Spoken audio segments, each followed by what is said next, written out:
Eita, desculpem a interrupção.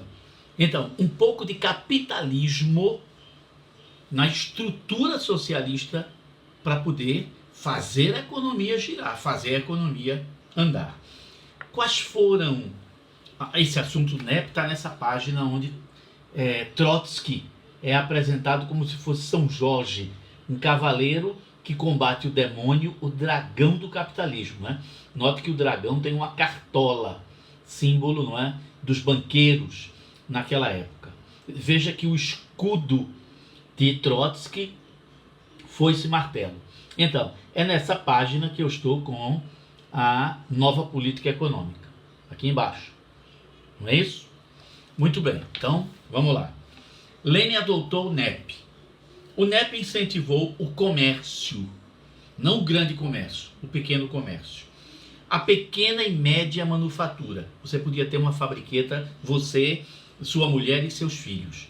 Você não podia ser patrão de ninguém, mas você podia trabalhar para você e para sua família, não é? Fazendo surgir com isso uma nova categoria social, os NEPmen. Isso é uma expressão inglesa, né? NEPmen, de nova política econômica, men, homens, empresários dispostos a colaborar com o governo socialista. Estimulou a entrada de capitais estrangeiros no país. Olha, vamos deixar vocês investirem aqui, terão o lucro, mas o Estado vai controlar tudo isso daqui. E permitiu a camponeses a venda das sobras da colheita. Então você tinha a sua fazendinha, tinha o seu sítio, a sua chácara. Uma parte do que você produzia era imposto para o Estado, mas o resto você podia comerciar como você quisesse. Com isso, o governo estimulou a produção. As pessoas, sabendo que iam ser donas de suas pequenas propriedades, sabendo que iam poder ganhar dinheiro com o seu trabalho, as pessoas passaram a trabalhar. As pessoas se sentiram estimuladas a produzir. Na verdade, o capitalismo, com todas as falhas que ele tem, ele é um excelente sistema econômico para gerar riquezas. O capitalismo é péssimo para distribuir riquezas, para ser justo na divisão daquilo que se produz. Mas nenhum outro sistema consegue produzir tanto em tão grande quantidade como o capitalismo. Porque a mentalidade capitalista incentiva as pessoas a trabalharem, porque elas podem ganhar, elas podem sonhar, fazer projetos com o dinheiro que estão ganhando agora e com o dinheiro que vão ganhar no futuro.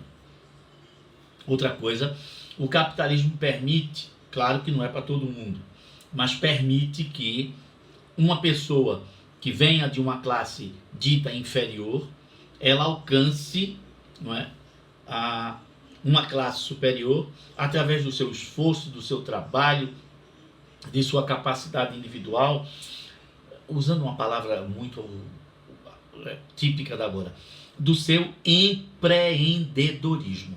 Pronto. Não é isso? Você tem uma série de empresários que começaram como feirantes, pequenos comerciantes, pequenos artesãos, técnicos, e alçaram a condição de grandes proprietários de bens de capital dos meios de produção. O que é que vai acontecer? Em 1924, o PIB russo voltou a ser positivo. Está lembrado que em 21, antes do NEP começar, o PIB estava 20% negativo. Em 24, quando Lenin morrer, o PIB já está 2% positivo. Foi uma vitória fora do comum, é claro. Foi uma vitória fora do comum. Muito bem. A abertura econômica resultante do NEP não representou uma abertura política. Não significa, não é, que vigoraram as liberdades burguesas, pluripartidarismo, liberdade de ideias, liberdade de expressão. liberdade de discordar daquilo que o Partido Comunista determinava. Na verdade, o Partido Comunista, liderado por um pequeno grupo de dirigentes, e Lenin à frente disso, se chama Politburo, que quer dizer birô político, gabinete, né? Birô aí no sentido de mesa, mas no sentido de gabinete, né? Politburo, gabinete político, passou a ter controle sobre a vida das pessoas, sobre tudo, fiscalizando tudo. Ou seja, a gente saiu da Ucrânia, a polícia secreta do czarismo, e passamos a ter, né, uma polícia secreta do Estado Socialista Operário que se dizia democrático. Menino Marx não imaginaria nunca. Primeiro, ele não imaginava que um país atrasado, que ainda não tinha se industrializado, eu estou falando da Rússia, se tornasse um país socialista. Lembre que Marx dizia que os primeiros países a fazer uma revolução socialista seriam a Inglaterra, a Alemanha, a França, Bélgica, Holanda, países já com a sua industrialização consolidada. Muito bem, em dezembro de 22 foi criado o país chamado União das Repúblicas Socialistas Soviéticas, o RSS, que na sigla em russo, não é, parecem as letras C, C, C, P. Na verdade, as letras em russo são S, S, Si, Si, Si, Ro.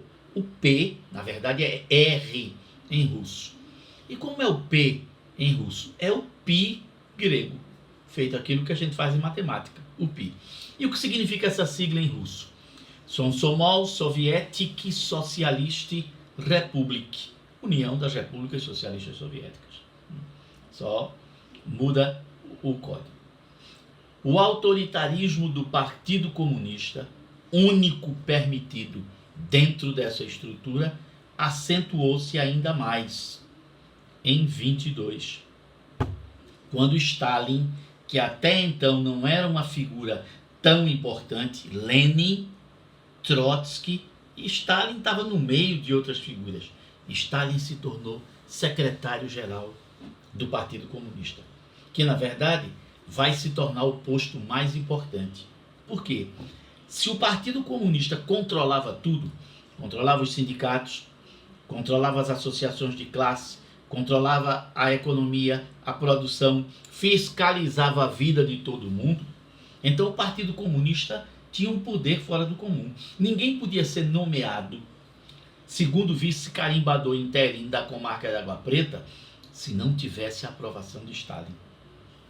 Ninguém podia ser nomeado dirigente de fábrica, gerente, não é, de uma área de produção. Ninguém poderia ser vereador, prefeito, deputado, se Stalin não aprovasse. O que é que vai acontecer?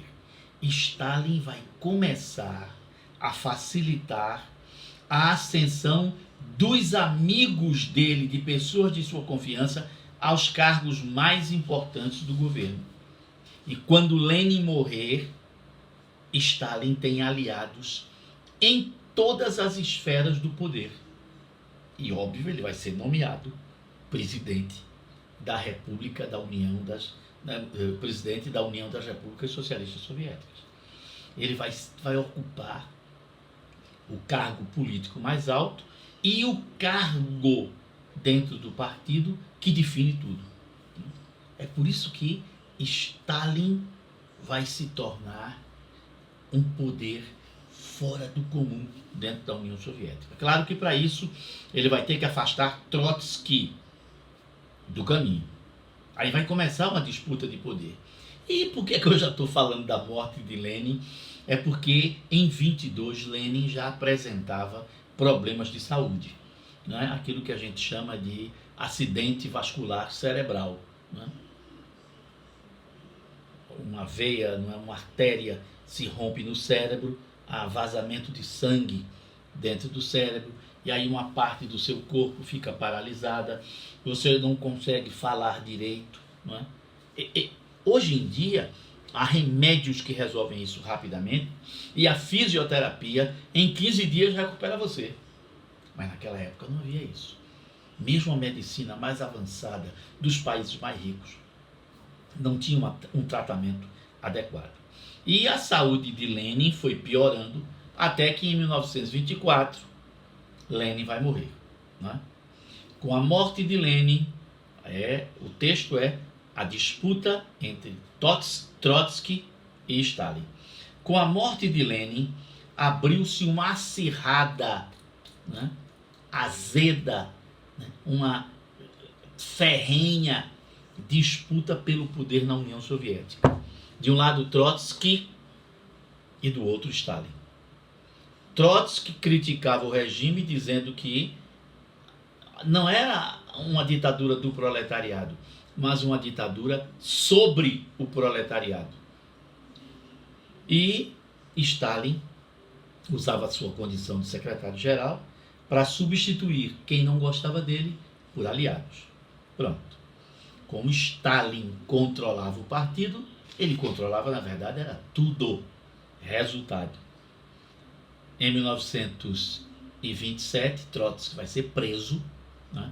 Vai ser exilado para a Sibéria, depois vai ser expulso da União Soviética e em 1929, Stalin manda sozinho na União Soviética. Trotsky fugiu para o México, onde vai ser assassinado a mando de Stalin em 1940, porque lá do México ele continuava escrevendo artigos contra a ditadura que se criou na União Soviética, que aquilo não era o modelo que Marx pensou. A União Soviética era o único país socialista marxista do mundo nesse início do século XX. Pronto, é isso aí. Começam, né, os textos, tem o governo de Stalin, mas a gente vai ver isso depois, num passo mais adiante. Tá bom? Um abraço e até o próximo encontro.